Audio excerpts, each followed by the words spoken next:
The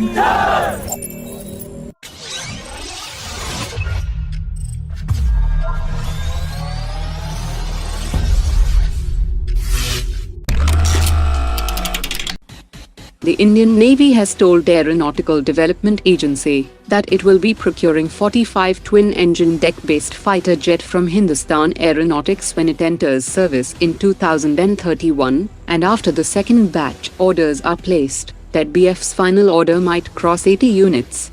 The Aeronautical Development Agency has already offered an Air Force variant of TEDBF to the Indian Air Force that will be around 1.5 tons lighter than the naval variant, but the Air Force has not yet confirmed if it is interested in the program.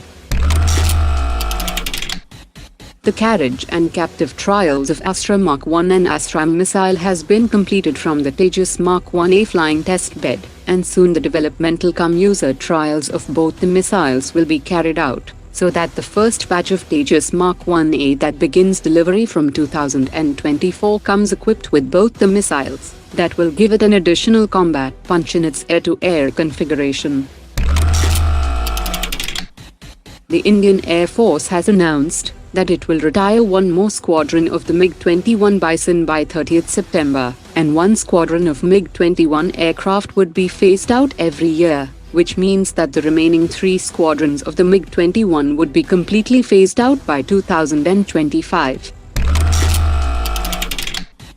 3 private sector firms including SSS Defence, Kalyani Strategic Systems, and Lokesh Machines Limited have responded to the DRDO's request for proposal to develop an indigenous 7.62 by 51 mm light machine gun. As per the request for proposal, the delivery of one batch of LMGs will be done within 30 months of date of placement of contract, and a total of 25 units will be delivered in batches for testing, and it will have a range of at least 800 meters and a muzzle velocity of 800 meters per second. As per latest information, the procurement of 4.2 lakh carbines for the Indian Army will be done under the Buy Indian category, and not the indigenously designed, developed and manufactured route, which means that the M72 carbine of SSS Defence will now have to compete with companies that have a joint venture with a foreign original equipment manufacturer, like the Indo-Israeli PLR Systems that has offered the Galley Lace 21, Kalyani Group that can offer the Thalos F90, or the DRDO's new 5.56 by 45 mm carbine, while the Jindal Group and Brazilian firm Taurus Group has offered the T4. At the Ammo India 2022 conference, the Indian Army Chief has said that a budget of 9,000 crore rupees has been given to Indian defence industries for ammunitions.